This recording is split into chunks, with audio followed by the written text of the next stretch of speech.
The Chat Marketing Train, Episode 2. How to build a Q&A chatbot.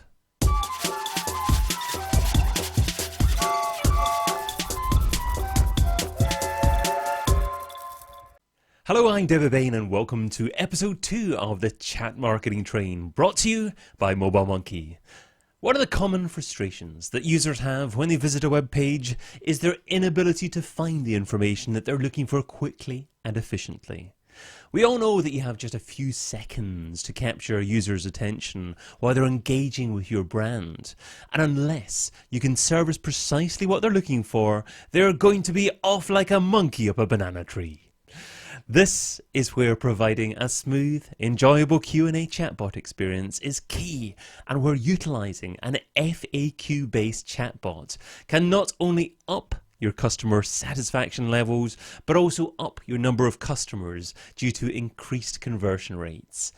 Why take the chance that your users are going to stumble on the exact answer that they're looking for in your website when you can provide them with that same answer faster in a chat marketing environment that you have much more control over? Traditionally, businesses have published frequently asked questions, FAQs, on their website. That's perhaps been a cumbersome way for users to pinpoint the exact information that they're looking for. So how can you use chat to deliver the right piece of content to the right person at the right time more efficiently? In that sense, chatbots are a helpful kind of pull mechanism. If somebody is looking for information, they know that they can ask a question, and through some kind of like natural language processing in a format that's very conversational and interactive, a chatbot can deliver the right answers instantly at any time, 24/7.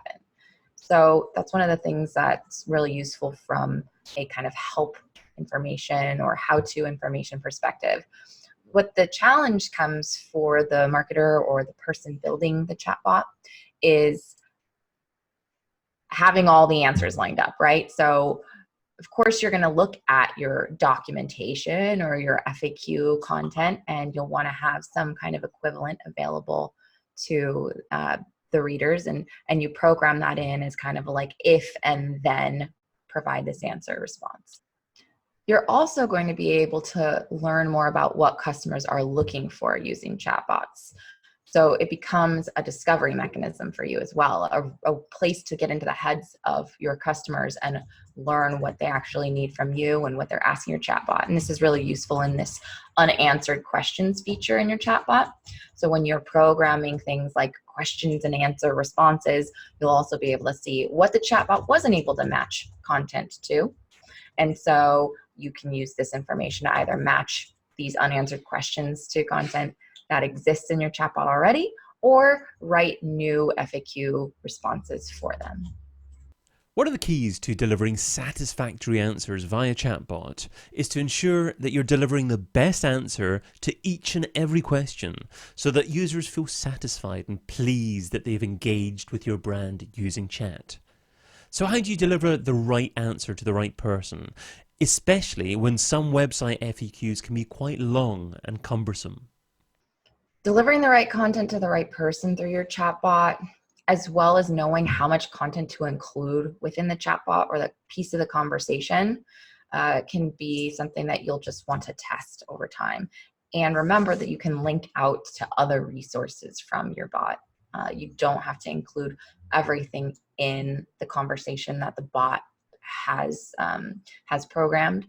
So start with what's kind of the essence of the question or the answer, and then say, has this answered your question? I can point you to these other resources. Would you like to learn more about that kind of thing? And think about it in terms of like, what's information overload and how many people are clicking on this link, because you do have analytics like what the typical response rate is to this question. If people are clicking on these buttons to get more information, you can use all that to your advantage when you're designing your conversation and optimizing it for human users. Is it generally sufficient to detect phrases within the questions that your audience is asking in order to deliver the answers to those questions? Or Is it necessary and recommended to provide your users with an FAQ menu inside of your chat experience?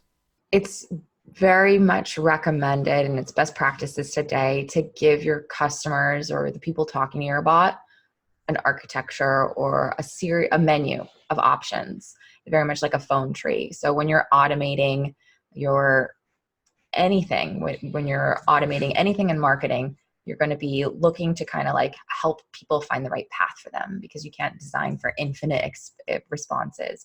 And that's what AI is trying to get us toward, but that's really not the most practical type of implementation of an automation or a bot today. So think in terms of what are the most common options that somebody in this situation is looking for, and how can I help direct them to the answers that they need.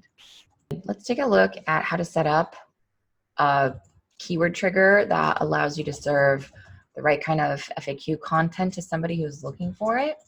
I've logged into MobileMonkey, and I thought it would be kind of fun to actually log into the support bot that's located inside of the MobileMonkey app. So if you're using MobileMonkey and you have a question, then you can actually ask our bot for help about a feature or what you're looking for. As you can see, the MobileMonkey Pro support bot is right here located inside MobileMonkey. So how do I set up a question and answer for, let's say, FAQs, okay? We'll go ahead and see if something is set up for FAQs right now.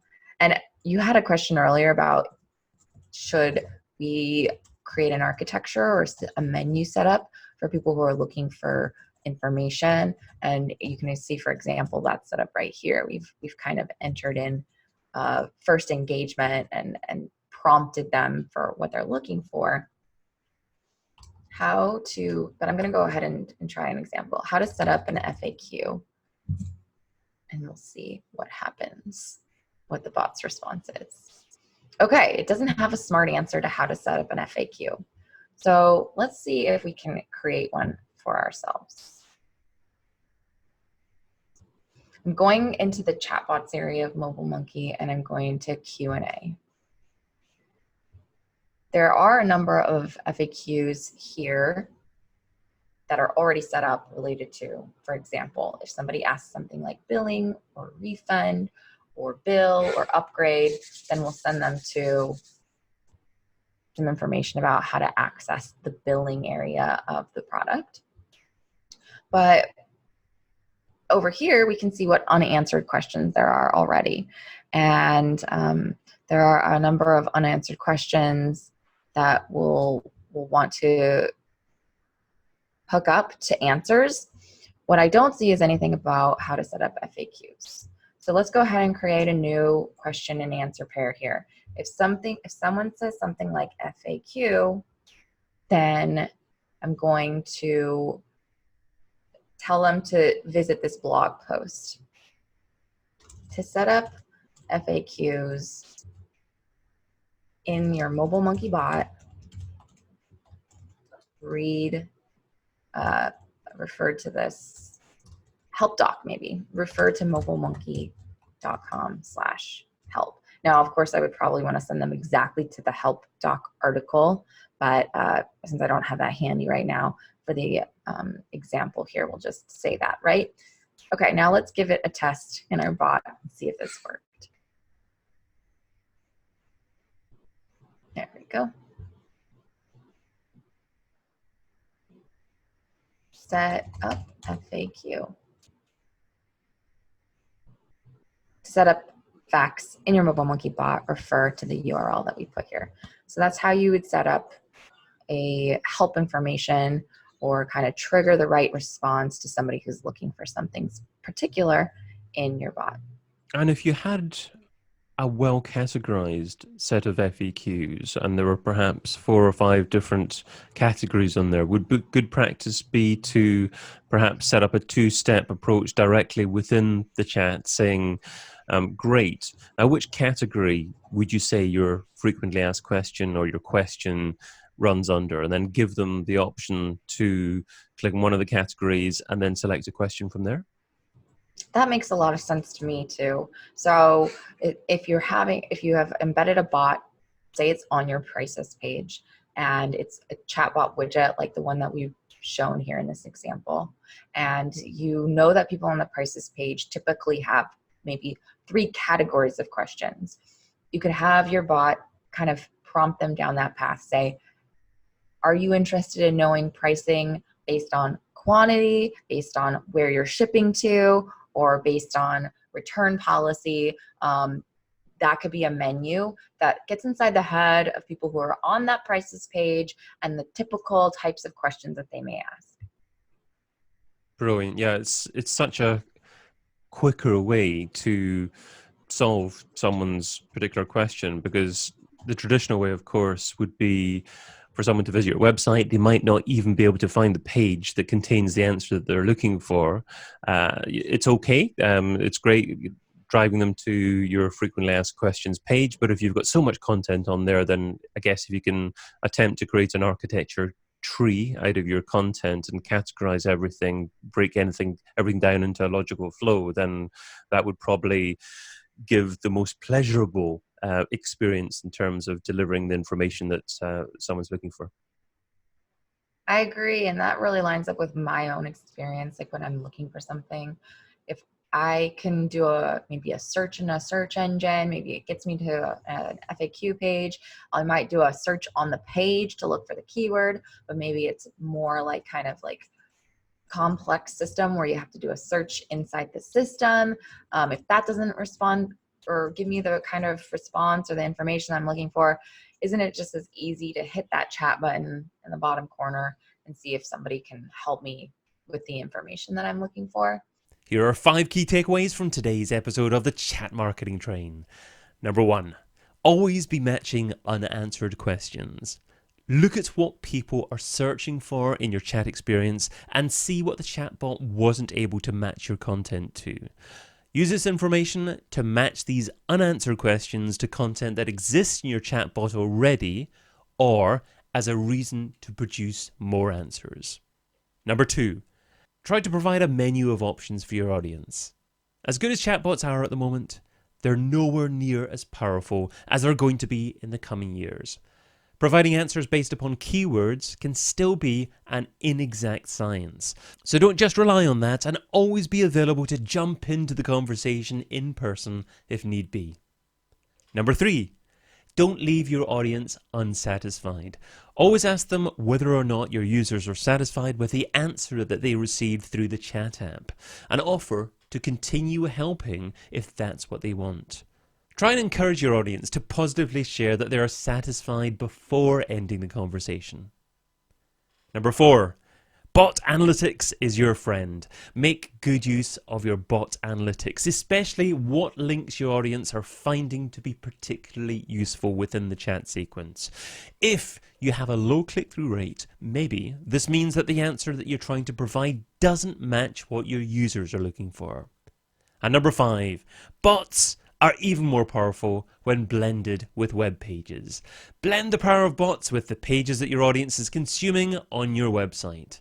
Create a chat widget that addresses the questions that are most likely to arise from each of your key web pages. We hope that you've enjoyed episode 2 of the Chat Marketing Train, but what are your thoughts? Are you currently using a Q&A chatbot? If so, how so? I'll be back with you in a week's time for episode 3 of the Chat Marketing Train. In the meantime, be fantabulous and do one thing that scares you. Adios.